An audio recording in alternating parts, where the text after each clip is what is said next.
Welcome everybody back into Nerd Sesh. As always, I'm Carson Breber and alongside me is Logan Camden. And today we are going to be ranking our top 10 quarterbacks headed into the 2023 NFL season. Logan, I'll just let you get started. Who do you have in that 10 spot? At my number 10 spot, Carson, I have Dak Prescott. And I know a lot of people are non-believers in Dak. They've been very critical. Former NFL players like Plaxico Burress, LaShawn McCoy during the offseason have said they just flat out don't think Dak Prescott can be the quarterback that is going to lead the Dallas Cowboys to the Super Bowl. They just don't think he's that guy. I am a believer in Dak, and I know it's kind of a hard take, especially after last season. He leads the league in interceptions, and he misses 5 games. Traditionally not something you want to do as a good quarterback, but Sure. I'm putting him above guys like Kirk Cousins, Jared Goff, Russell Wilson. And he's not perfect, right?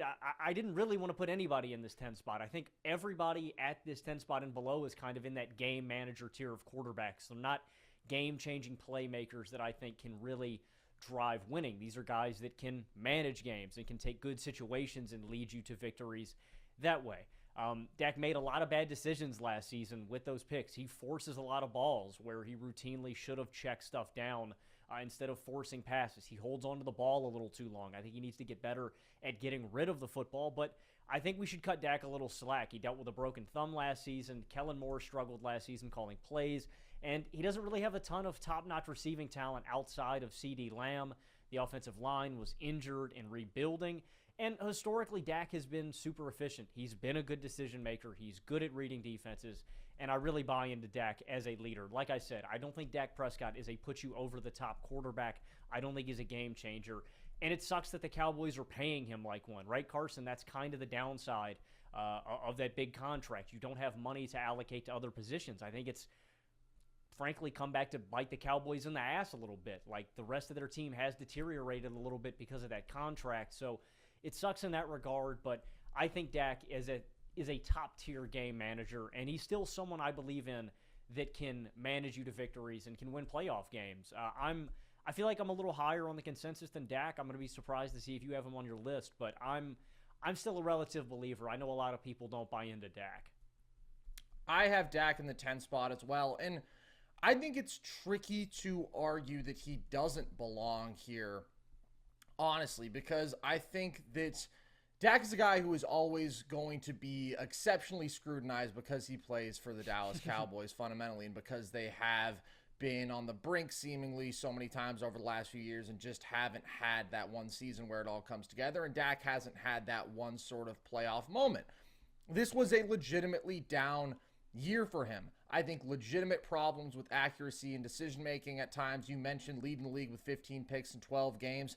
That was bad. However, I think compared to any other candidate for this spot, which I think Kirk Cousins is probably the most compelling, I still think that Dak is more of a legitimate creator. He's bigger, he's more physical. I think he's the better arm talent.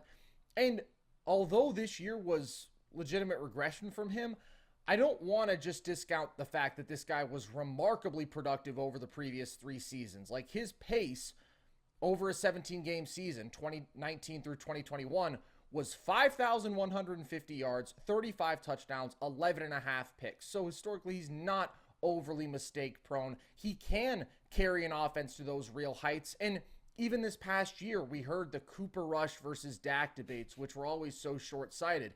The Cowboys were an elite offense with Dak. They put up 30 points per game. Without Dak, they were a bad offense, 21.4 points per game. And we've seen this pattern over the last few years. 2020, he gets hurt.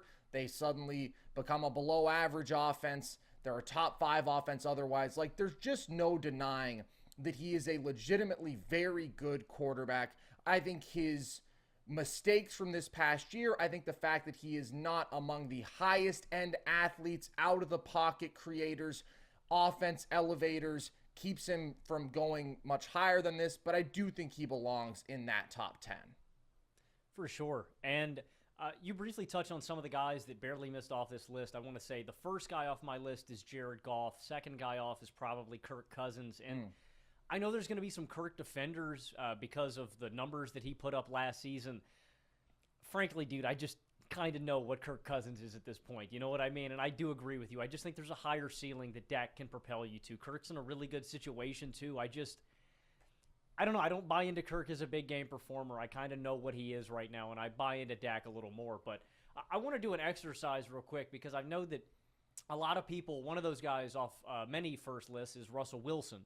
And I frankly don't buy into Russell Wilson. I want to do a quick exercise, Carson. You tell me where you come down on these guys. Would you rather have this QB or Russell Wilson? So I'd take Kirk over Russ. What about you? Yeah, I would agree.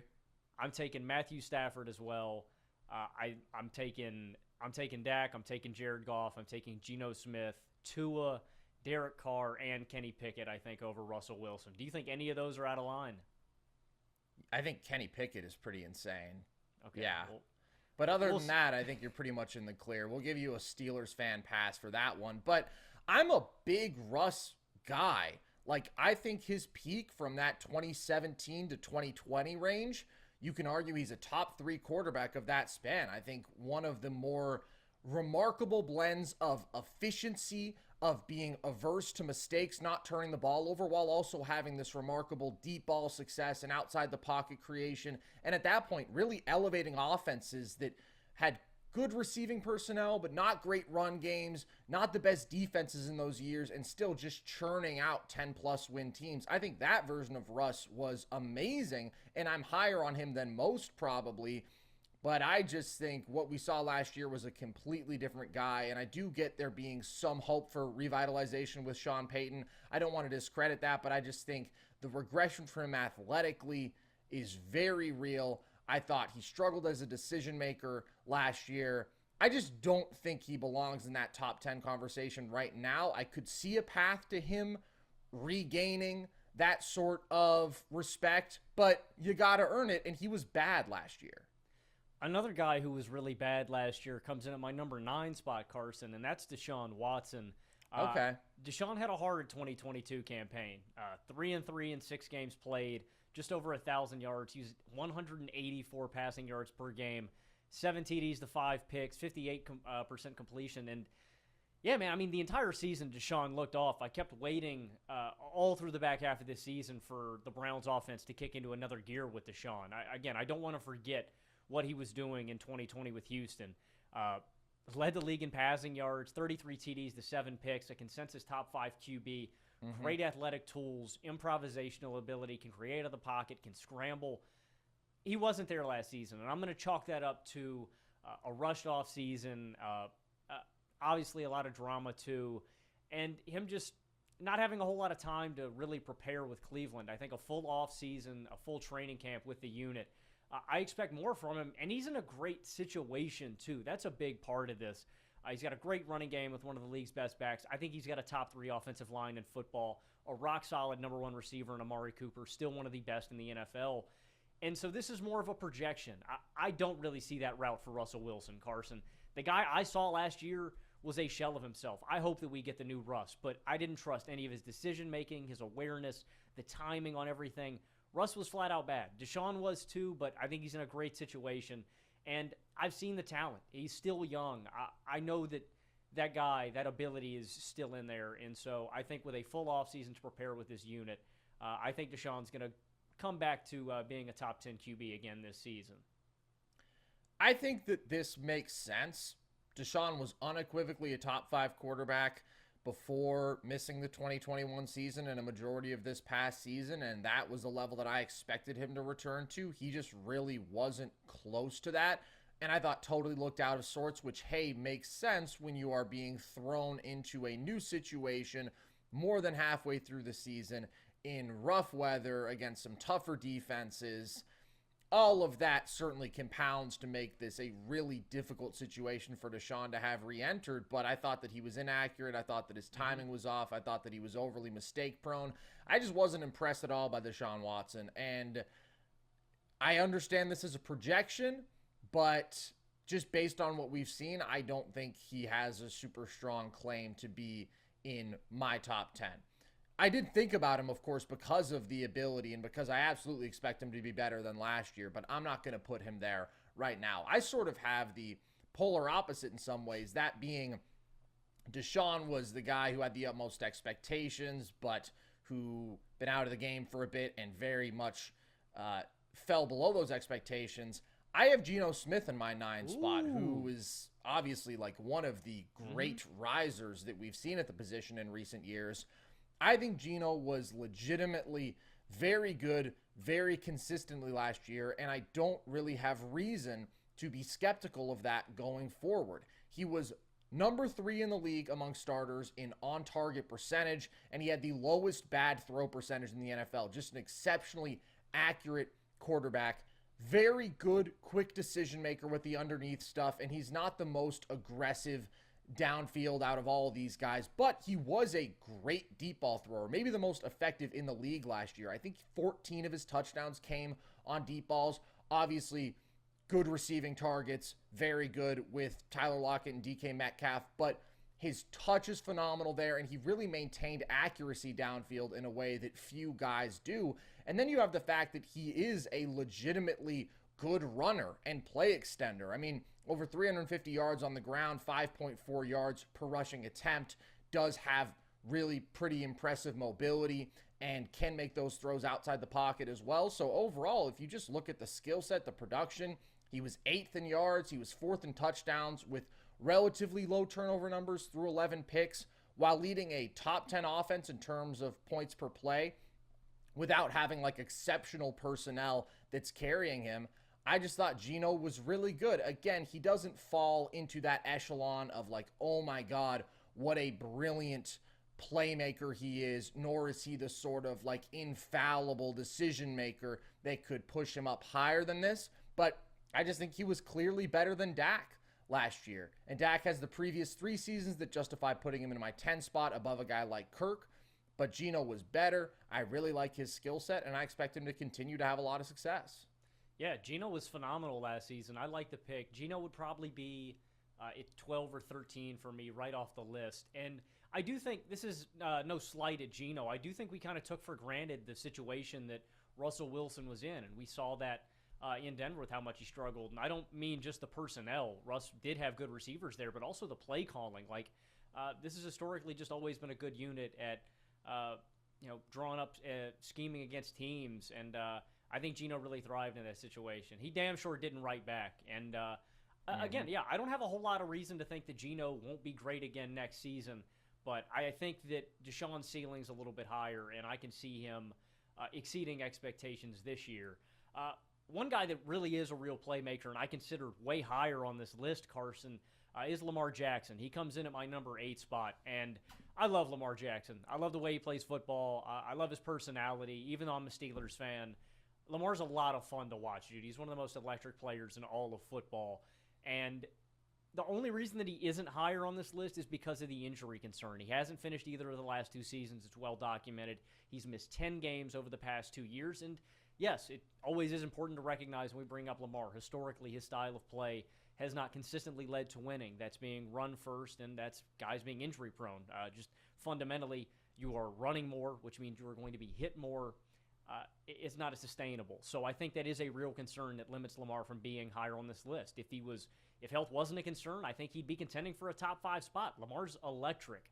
I think he's an underrated passer. I love him on short and intermediate passes. On passes 20 yards or more downfield, though, he was 15 of 45 over the past 2 seasons. Lamar's not a great deep ball threat, but that being said, Lamar hasn't had a treasure trove of great, wide receiving talent around him. I think that changes this season for a few reasons. You have additional receiving weapons in Odell Beckham Jr. now and Zay Flowers. I think those guys are top-tier playmakers. Odell may be on the back half, but I don't want to forget what he was when he was healthy. He was balling out with the Rams. His wideouts, Carson, last season, he led the NFL in drop percentage. I think that's going to change. And then you have a new offensive coordinator, Todd Monken, coming in here from Georgia. Monken reportedly wants to make the offense more autonomous for Lamar, having him make more decisions in the passing game and be a little more pass-first, which I think helps for Lamar long-term in terms of longevity, but also just having more receiving talent on the field. This is a unit that likes to run multiple running back sets with tight ends on the field, too. This season, I expect more personnel with wideouts and just a scheme that benefits Lamar's style of play a little more, and hopefully that keeps him healthy. Like I said, I love Lamar. I love his dual threat ability. I think he's an underrated passer. And if injuries were not a concern, Lamar would be much higher on my list. I have Lamar at number 8 as well. And I think he's one of the toughest guys to rank here. I considered him all the way up to number 5. Injuries are a factor, but very few people have done more with less than Lamar in recent years. You mentioned the personnel improving this offseason, but last year his leading wide receiver was Demarcus Robinson. Rashad Bateman hurt, obviously having lost Hollywood Brown. It was probably the weakest core of wide receivers. Mark Andrews is obviously great in the NFL. You mentioned the highest drop percentage from his receivers of anybody. At the same time, of anybody on this list, Lamar had the highest bad throw percentage, over 18%. And I do think that he is the weakest thrower of the football on this list. I don't think that he's a bad thrower of the football, but I think the inaccuracies, the turnovers that we've seen these last couple years, the inability, as you mentioned, to be as consistent of a high-level downfield threat, those can be limiting factors. Nevertheless, he completely changes the dynamic of the Ravens' offense as much as anybody in the NFL because of the fact that he is the best running weapon that we've ever seen from the quarterback position. And this past year, it's not the Ravens were a great offense with him. They averaged 23.8 points per game, but without him, they averaged 13 points per game. And since he came in as the starter, they're among the league's best offenses when he starts, 27.4 points per game, and just absolutely abysmal without him, 17.2 points per game. So all of those things suggest that he should be higher. His dynamism as a runner, what that does opening up some of the easier, more efficient passes for him and can empower him to have these great passing performances. But I do still think questions about him as a high-end thrower compared to these other guys and in playoff settings are real. His playoff career is 56% completion, 3 touchdowns to 5 picks, a 1-3 record. And I don't want to overreact to such a small sample size, but I do think that that is representative of being in those situations where you need to be able to win in multiple ways and you can't just impose your will on people because you're playing against other great teams and it's that do-or-die situation. And Lamar has struggled more than some of the other guys on this list, including, for example, another great running quarterback, Jalen Hurts, who I think has certainly separated himself, even though he has so much more help, which can be the tough thing to totally account for in these lists, from Lamar. I just have more faith in his abilities there. So this is tough. This, as low as I'm comfortable going with Lamar, I think anything lower than this, you're just really disrespecting his value as a one-man offense and as a historically great runner. But I am going to have him down at number 8. Yeah, and he has legitimately been stifled in the playoffs against, dominant rushing defenses. That's been a theme consistently through his playoff career. I think that's another great point. One of the greatest playoff performers of all time slots in at my number 7 spot, and that's Aaron Rodgers. Now, I think Rodgers has taken a major step back. From back-to-back MVP seasons to last season, under 4,000 yards, 26 TDs. He had 12 picks. That's his first double-digit interception season since 2010. And I noted this throughout the season. I updated it almost week by week. He was the only quarterback that started in every game that didn't have a 300-yard passing game. I think that's noteworthy. Now, I do want to preface that with a caveat, too. The Packers are a very run-heavy offense, so his running backs are just getting more touches. But he also dealt with a broken thumb. I think that's important to note in Week 5. Rest of the season dealt with that. And he lost his 2 best receiving weapons from the years previous in Devontae Adams and Marquez Valdes-Scantling. I think those are all valid asterisks to put on that. He's still insanely efficient. He's still really accurate. But like I said, I think he's lost a bit of a step. He throws a lot of balls away. He's not as big of a risk taker as he once was. And his arm and mobility have taken a slight dip. Last season, he just wasn't the same dynamic, crafty, crazy playmaking savior that we've come to see, right? That's what made Rodgers great. The cannon, the throwing on the run, the ability to throw under pressure, to roll out, to extend plays, to that, oh, fuck it. I'm slinging it. The play's dead, but I'm going to make something happen. That's what Rodgers was great at. The good news is, Carson, is I don't think he has to be that guy in New York. I love the situation that he has surrounded himself in. This is the number 4 ranked defense last season. They held opponents to 20 points or less in 11 of their 17 games. You have a great running game with 3 dynamic backs. I love Breece Hall. I think he could be one of the best running backs in football next season if he stays healthy, but I like Michael Carter and Zonovan Knight too. You got a good receiving course here with Garrett Wilson, and he's back with his old offensive coordinator in Nathaniel Hackett. I think this is a really good situation. I do think it's important to account, though. He's getting a little up there in age. This isn't a Kellerman Cliff take. I'm not saying that Rodgers has nosedived into Peyton or Breeze arm territory here, but I don't think Rodgers is the same kind of gunslinging, big-time playmaking, life-saving QB that he once was. But I think the Jets are primed for success. All they needed last season was a competent quarterback, somebody to steer the ship. They couldn't even get that out of Wilson, out of Mike White, out of Joe Flacco. Aaron Rodgers is, so far above all of those guys. Yeah, I have Aaron Rodgers at 7 as well, and honestly, it's interesting that we agree on him and Lamar because I feel like those were 2 of the tougher guys to rank. Mm-hmm. The thing with Rodgers is that I just have so much faith in him. Now, obviously not the kind of faith that I used to, and I certainly don't think he's the player that he was even in 2020 and 2021 when he won back-to-back MVPs. But situationally, when it comes down to making the right reads and making those sort of short to intermediate throws, I just still think he's Aaron Rodgers. And that really is what made him so great in those 2 MVP seasons. Like, yes, there was still some of the dynamic playmaking, but not compared to his earlier years. It was just flawless decision-making and accuracy and execution in the key situations. And this year, he was not as good in those categories. Obviously, didn't have Devontae, didn't have the sort of high-end number 1 receiving option that he's used to, and I think struggled accordingly, but was far more turnover-prone than usual. And yeah, you have a couple deflections in there and whatnot, but I thought some spots where he forced the issue and maybe didn't quite have the arm talent that he used to, where he could make up for a so-so decision, didn't have success deep downfield, and was just a less dynamic creator than not only the Aaron Rodgers we're used to, but certainly than everybody I have above him on this list, than a guy like Lamar. So because of that, I can't quite put him higher than this. The results were just pretty average. The Packers' offense as a team, they were 15th in points per drive, 11th in yards per drive. Really pretty middle-of-the-pack production from Rodgers all around. But I am with you.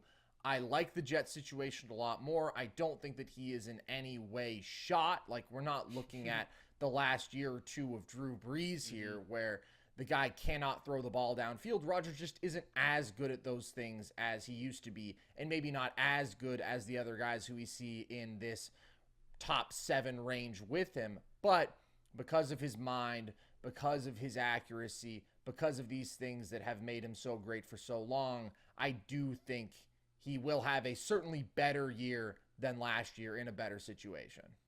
Yeah, and one of the most shocking things I thought with Rodgers last season, Carson, was late-game execution, right? That's a staple of Rodgers, is that in these close games, he was able to close the gap and force the issue and take the Packers over the hump in the red zone and finishing drives and finishing games.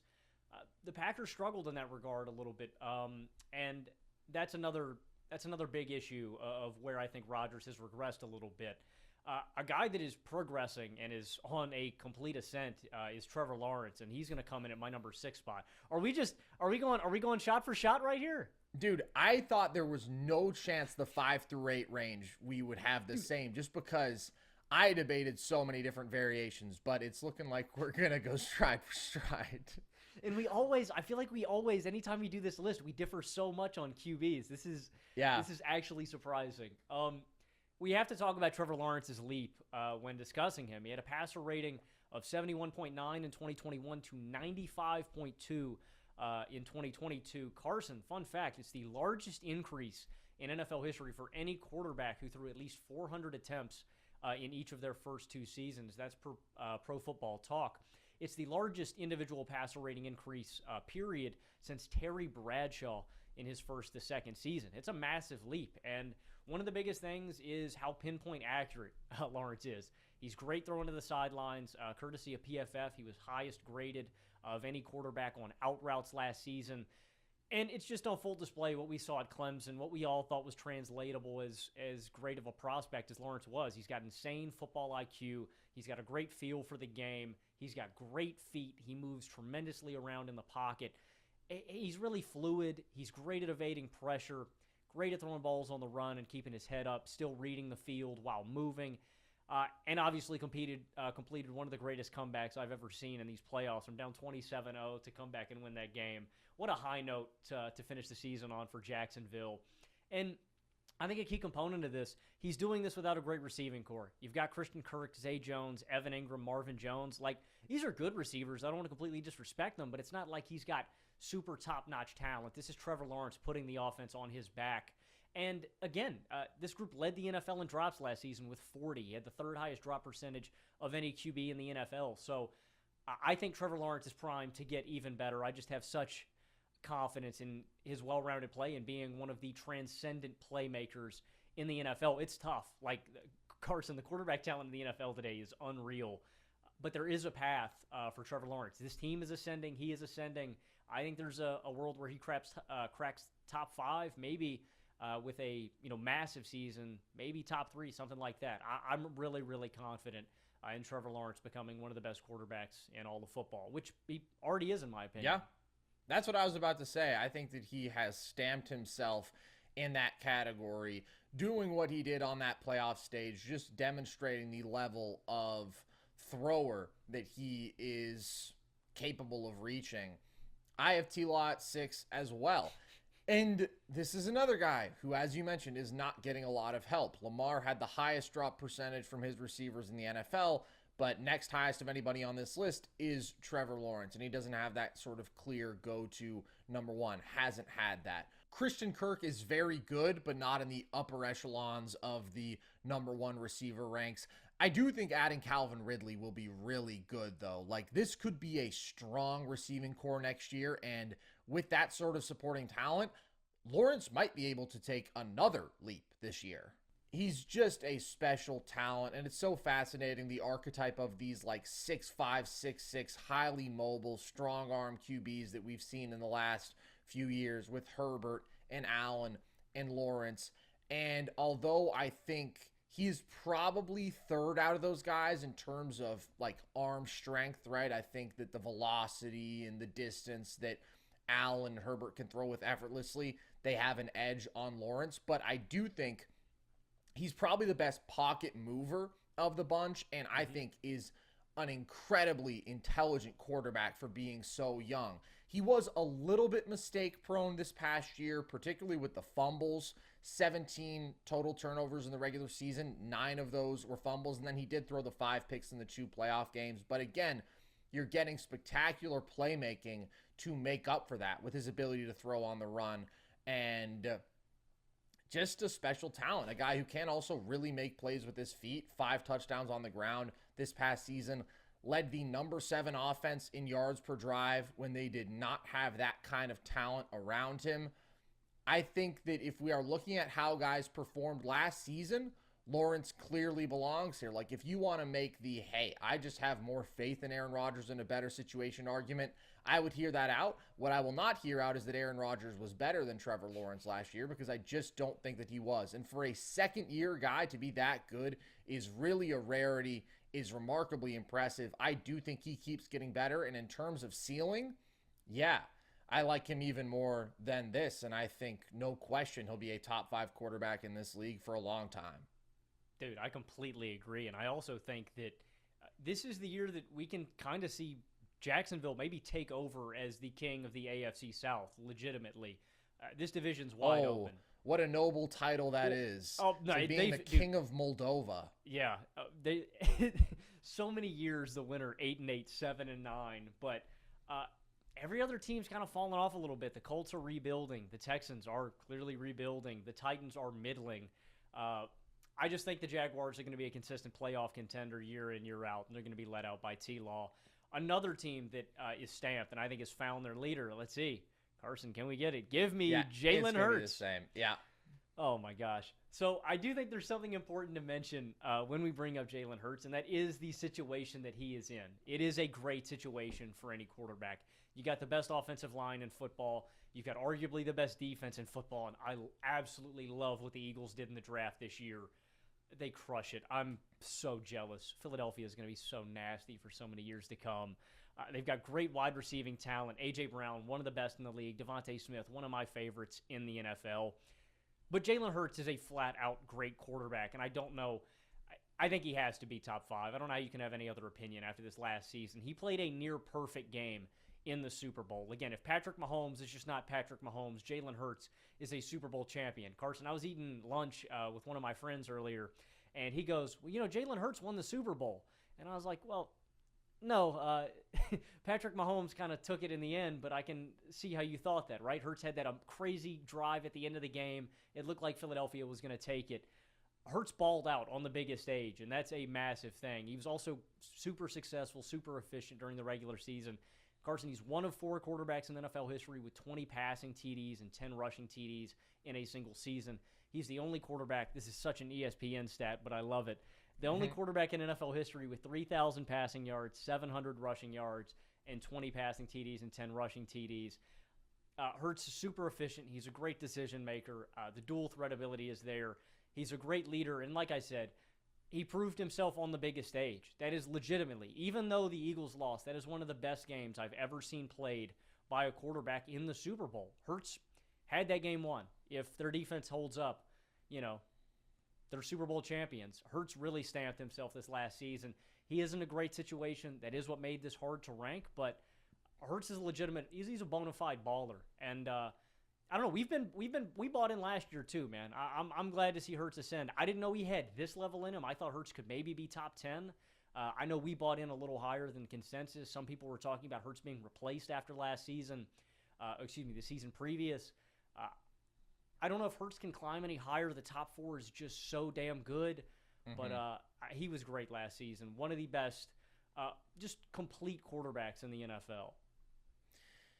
Yeah, I have Hurts at number 5 too. And I really did have to ponder here if this is overly rewarding situation, because Jalen Hurts is in the best situation in the NFL. I really don't think that there's a question about that. And compared to Lawrence and Rodgers and Lamar, all dudes who to varying extents it feels like are sort of having to overcome their situation and create so much, Hurts is really in a completely optimized situation.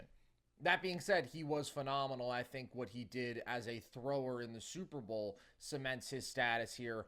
Overall last year, 35 total touchdowns to just 9 turnovers. Phenomenal. Created over 291 total yards per game. Led a top 3 offense in terms of points per drive. And really did show it all. He was among the best deep ball throwers in the league and does have the touch and the accuracy there. Is obviously capable of extending plays with his feet. Is one of the best short yardage weapons in the league. We all know about the entire Eagles line pushing him on those QB sneaks, but just exceptional strength at the quarterback position and obviously elite speed, not in the Lamar Fields tier, but a tier above like a Josh Allen. And so that ability to be a dominant force on the ground and a top 10 thrower of the football is just really special while avoiding mistakes. I get it. He is very privileged to have the best O-line in the league and up there for the best receiving core and a dominant rushing attack alongside him, although he is an important part of that. All of it is true, but the dude did his job basically flawlessly last year. So I agree the top 4, I think, are better talents, are guys who can do even more with less than Hurts. But I think he's earned this 5 spot. And we'll see if a guy like Lawrence or Rodgers, both of whom are going to be in better situations this year, can surpass him. But Hurts was the best of that bunch last year. Super efficient, didn't make mistakes, dynamic creator, showed up on the biggest stage in the sport. I just don't know what more you could have asked of him, and so I'm going to give him his flowers in the top 5. Yeah, as we mentioned, Hurts in one of the best situations in the league. One of the guys that I think has been successful in spite of his situation for a while is Justin Herbert, and he comes in at number 4 on my list. We have to mention Herbert's historic start to his career. It's one of the greatest of all time. 14,089 yards. That's the most in a QB's first 3 seasons. 94 touchdowns. That's the second most in NFL history behind Dan Marino, courtesy of PFF. He was highest graded quarterback on corner and hitch routes this season. And I think last season his scheme limited him a little bit. I think he was encouraged to protect the ball a little more instead of just slinging it. But I think this season that should be a little different. I know Herbert could get a little reckless with the ball, but I don't think you want to handcuff Herbert to. I don't know, man. You gotta let the Bronco be a little wild, man. You gotta let him. You gotta let him do his thing. You gotta let him make big plays. I think Herbert's that kind of big time playmaker. And I know everybody criticizes Herbert because he hasn't won anything, but like I said, I don't think this is a great quarterback situation. I think he's dragging this team to being competitive. Doesn't have a great running game to set up play action. Last season, they were the 30th rushing offense, 28th in run block win rate. I mean, every time the Chargers went back for a rush, it was stifled. It was dead on arrival. You didn't need to bite on the play action. It just stunk. They don't have a great offensive line. He was pressured the 3rd most times of any quarterback last season. He was hit the 2nd most. He was hurried the 2nd most.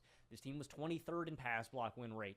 He doesn't have elite receiving talent, notably not a lot of fast guys. I think their fastest guys are at a 4.6, and he doesn't have a great defense. They were 21st last season. I think for this team to be 500 consistently is a testament to how great Herbert has been. And I'm just waiting for it to come together. It's tough because this is one of the toughest divisions in football.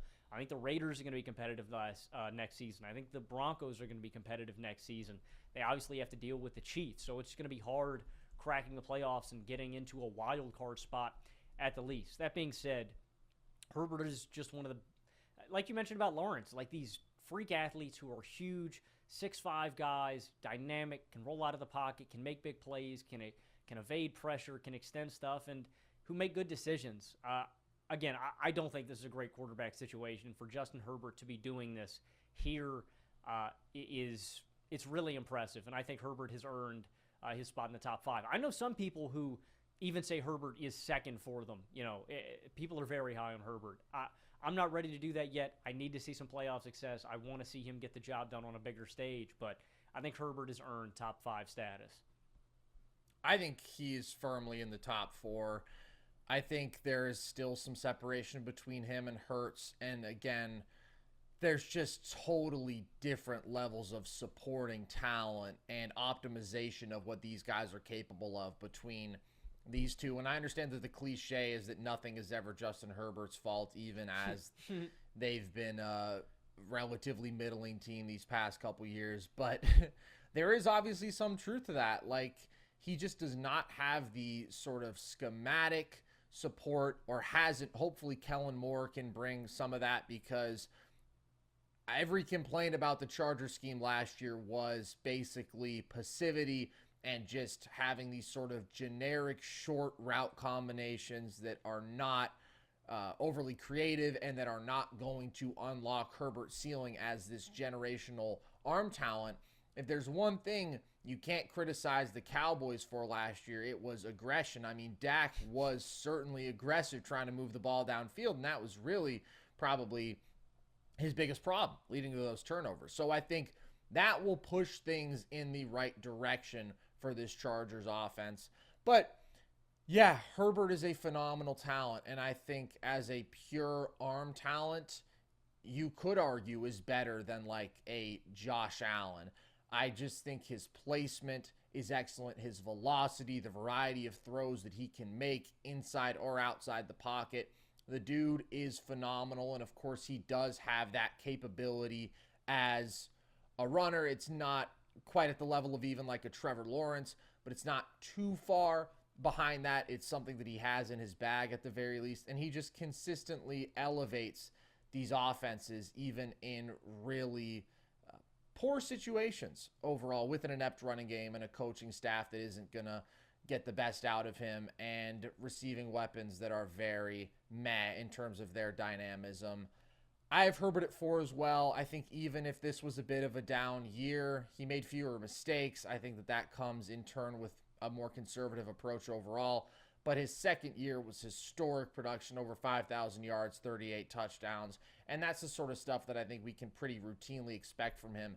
I mean, even if this receiving core were healthier, that's the other factor, is he's without his top weapons, who aren't top weapons that compare to those of the other guys on this list. I'm a big believer in Herbert. I understand that he went out very ugly and Lawrence totally outdueled him, but I don't think that makes up for the overall body of work that Herbert has. So I have him at number 4 as well. I don't put that all on Justin Herbert. Anytime you blow a lead that massive, it's embarrassing. I think that obviously if they execute better on third downs and they get a few more first downs, they close that game out. But I also think it has to do with the ineptitude of the running game, right? You can't play that style of football, the Packers style, the Steelers style. We're going to get the lead. Not what the Steelers are doing now. The Steelers are mostly losing in games and then having to come back and win. But teams that can run that clock, run the ball, kill the clock, win games like that, the Chargers just can't. They just fundamentally can't because their running game stinks. Another team whose running game kind of stinks, this guy's kind of the entire running game for them. I'm going to be honest. I'm going to be interested if we flip here, Carson. At number 3, I have Josh Allen, and this was my toughest distinction, whether to go with Josh Allen or Joe Burrow. And I think Josh Allen has 2 distinct advantages over Burrow. I think he has a bigger arm, not more accurate. I think Burrow might be the most accurate deep ball thrower in the league. Allen is so dominant as a dual threat running back, right? His two-way ability to Burrow doesn't even compare. He has 38 rushing touchdowns. That's the 4th most by a QB in NFL history. 3,087 rushing yards, already 13th most by a QB in NFL history. He's an elite red zone threat. Like, that is invaluable to a team's offense, that if something breaks down, if you want to just turn to it and give Allen the ball in the red zone, he can churn out easy offense. I mean, he's arguably the greatest red zone threat from a quarterback that we've seen since Cam Newton. That's rarefied air. He's got the most combined passing and rushing TDs by a quarterback in NFL history through 5 seasons. Josh Allen is that guy, and I prefer Allen's ability to Burrow's in terms of evading pressure, of buying time, of extending plays. With that extension, with that gunslinger mentality that Allen has, comes the turnovers. PFF last season, he had the most turnover-worthy plays, and that's kind of the one big knock on Allen, is he can get a little buck wild, he can get a little nasty, he can try to force the issue, he can try to do a little too much. That's the one thing that I'll hold against him, man. Head-to-head, Burrow kind of spanked him. The conditions weren't great in that game. Okay. It was snowing. I mean, he lost. No. Like, I'm going the to hold Cincinnati that against him. Bengals spanked the Buffalo Bills, Logan. Yeah. It was not a matter of quarterback play. Burrow outplayed him in one game, but not by the extent where it's like, oh my God, that was just a massacre at the line of scrimmage on both sides of the ball. Yeah, and it was, like I said, those conditions in that game were pretty miserable. It's going to be tough for any quarterback to succeed there. This was the toughest decision I had to make on my list. I've been a big Josh Allen guy for years. I've said for a while that I think he is tier 1, but I said he was 1B to Mahomes. I just think that Mahomes and Burrow are a little more efficient and they take care of the ball a little more than Allen, and that's the big distinction that I'm going to make. But Allen is one of the greatest red zone and dual threat QBs in NFL history, and that is a testament to him. I pretty strongly disagree with Burrow over Allen. I think Joe Burrow is great. I think that Josh Allen is one of the all-time great one-man offenses, and I think is second only to Patrick Mahomes in that respect in today's NFL. He contributed over 315 total yards per game of offense last year and 43 total touchdowns, and that's the level that he's been at these past 3 years. The Bills had the best third down offense in football. That is 100% because he is, in my opinion, the best short down rushing weapon in the league. Short yardage, I should say. I think he's even better than Jalen Hurts considering the massive gap in line play. He is bigger. He is even more physical than a guy like Hurts. He is just unstoppable in those situations. And he led the Bills to be the number 2 offense in yards and points per drive. And by the way, this is the 3rd straight year that he has led a top 3 scoring offense with a pretty clearly below average line, with fine weapons. Diggs is a great number 1. Outside of that, Gabe Davis is inconsistent, dropped a lot of balls this past year. Dawson Knox is fine as a tight end. The running game outside of Josh remains completely unremarkable. James Cook showed some promise, but is not the kind of guy who they relied on heavily whatsoever. He didn't even lead them in carries in terms of running backs. Like, Josh is their best running back and has been for 3 years, while he's also leading the league in intended air yards because he does have to do so much to carry this offense. And yes, he's aggressive downfield, and sometimes he makes more mistakes, but he also creates more dynamic plays than anybody other than Patrick Mahomes, while he's dealing with these middling weapons. His receivers were tied for 32nd in yards after catch per completion. So he is the reason, like singularly, that you are consistently seeing the Bills turn out elite offenses, better than Joe Burrow's, despite the fact that Burrow has the best receiving core in football and has a significantly better running game support alongside him.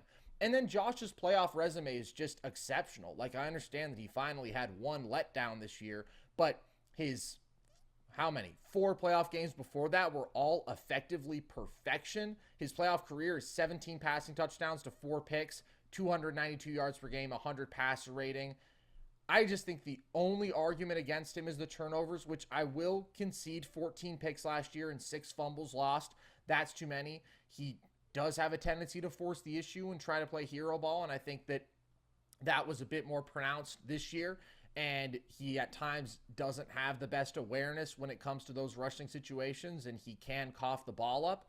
But I just think only Mahomes is comparable to him in terms of that one-man offense. Josh Allen is a top 4 thrower of the football and is a top 4 running quarterback and is the best running back for one of the most effective rushing offenses in the league this year, which is what the Bills were, which is crazy because they don't have good running backs whatsoever. I think his creation makes up for any gaps in some of the mistakes that you get, and I really couldn't care less about the head-to-head with Joe Burrow. Like, that means truly nothing to me.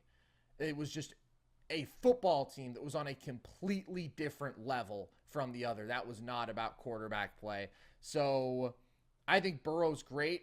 I still think Josh is clearly better. I think he is getting pretty significantly underrated because of one game that really wasn't about him. And I think he's going to go out there and produce over 5,000 yards of total offense and 40-something touchdowns again and lead another top 3 offense, even with a mess supporting cast, because that's just what he does, and it's what he's made look routine for the last 3 years.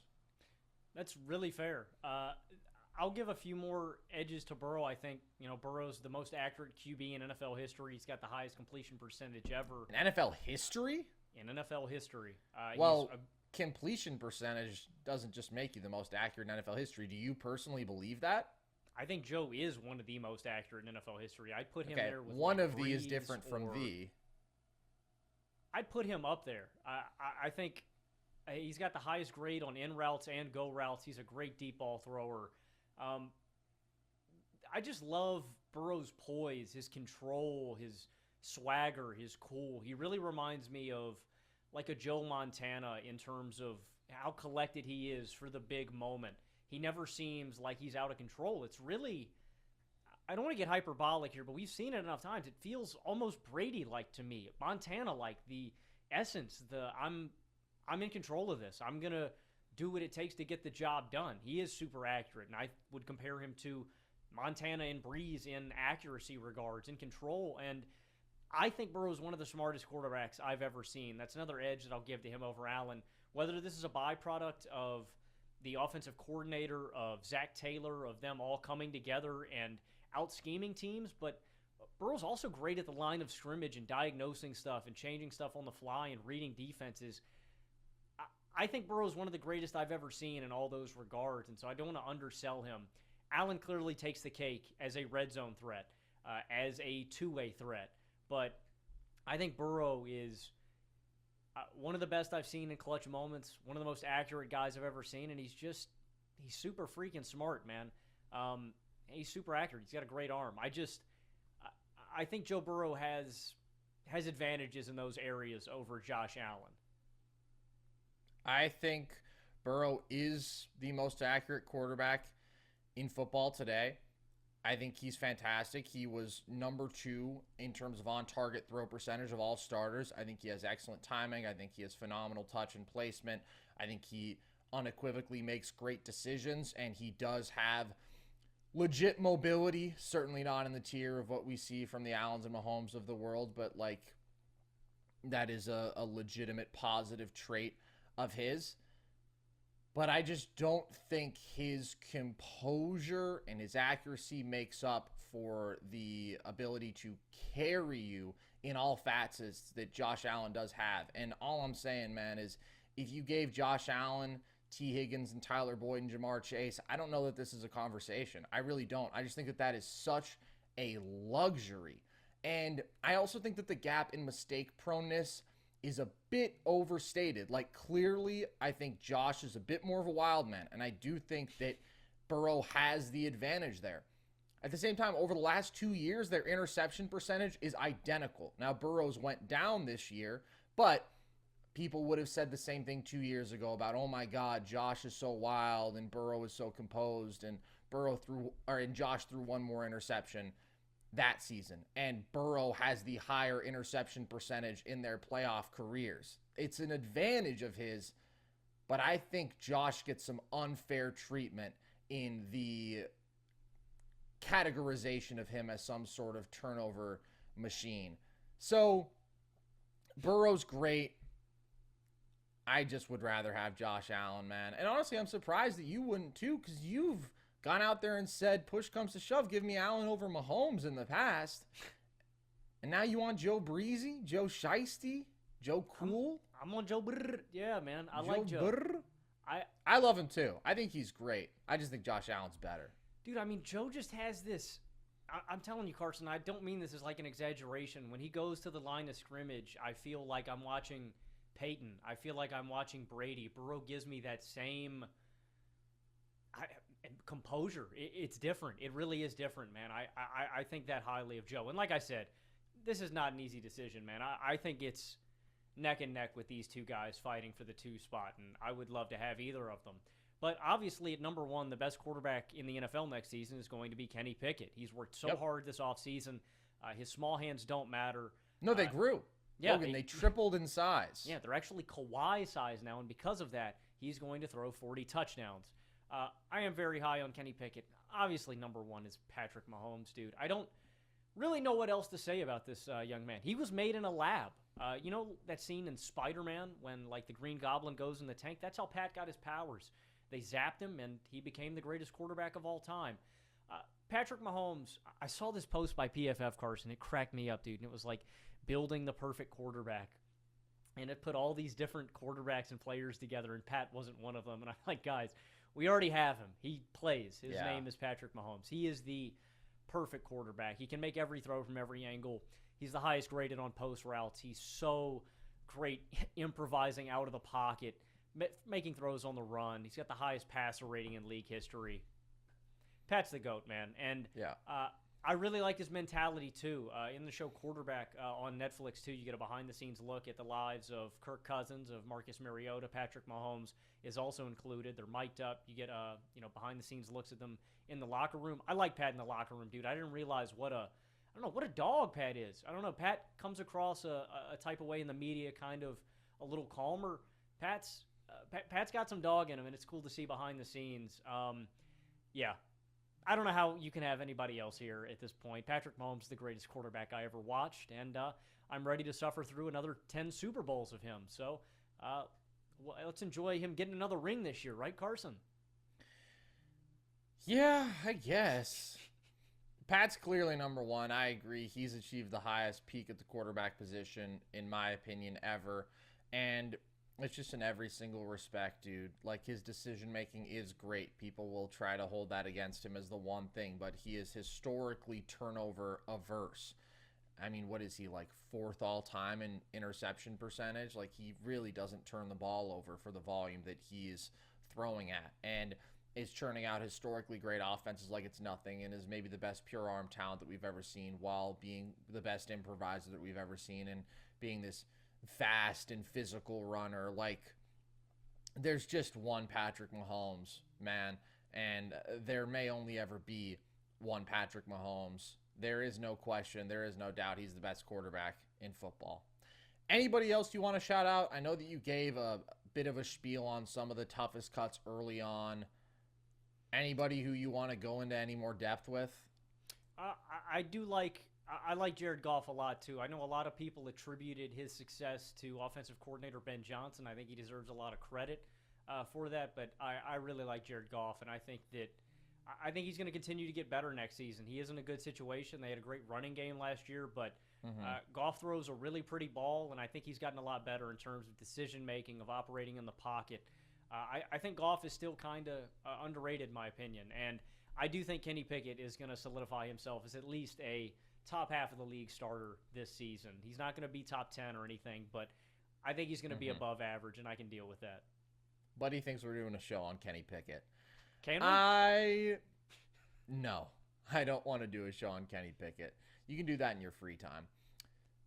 I agree on Goff. I thought that he was really great last year. I thought that although he was in a really good situation, he did a good job of avoiding mistakes, which has been an issue for him at times, and did have the legitimate ability to make a bunch of throws.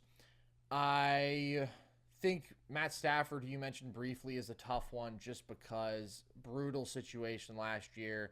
I do really have to worry about his health, and now at 35 years old, I don't think he's a guy you can put in the top 10, even though off the Super Bowl season, he had probably earned top 5 status. But outside of that, Tua, I think, is maybe somebody who a lot of people would focus on, which I do get. I briefly considered him. I think that the accuracy is really good. Obviously, incredibly effective on deep balls this past year with Tyreek, but also with Jalen Waddle. I just think compared to the other guys, like even a Geno Smith, I just think that Tua is the weakest arm talent out of all those guys. He doesn't have even Geno's level of mobility, creation outside the pocket. I think Tua's good, but I think he is a big beneficiary of a great situation. So all in all, I feel very solid about my 10, and it's going to be fun to see if some of these guys can have bounce back seasons like Russ, like maybe Stafford. Can Deshaun re-solidify himself as a top 10 guy where you have him? We shall see. It's going to be a whole lot of fun, but that's going to do it for us here today, guys. So as always, hope you've enjoyed. If you want more Nerd Sesh content, you can follow us across social media. TikTok is at Nerd Sesh. Instagram is the same. Twitter is at Nerd_Sesh. You can join our Discord just to talk football, basketball with us whenever you want. That is at the link tree across our social media bios. You can buy some Nerd Sesh merch. Also linked in our link tree, you can get a hat like this one I'm wearing here. We've got hoodies. We've got shirts. We've got these new awesome shirts that have a bunch of our nicknames on the back. If you watch our TikToks and are familiar with how we like to start our videos, what do we have on there? Logandre 3000, Carcinogen, Carcenio, Hall, I believe, is on there, Log. So a bunch of the fan favorites there. I think that's my favorite piece of our merch. Check that out. And as always, if you've enjoyed, you can subscribe to the Volume YouTube channel to see all of our shows with video, or you can just listen to the audio across podcasting platforms. But with that, as always, I've been Carson Breber. I have been Logan Camden. And this was Nerd Sesh.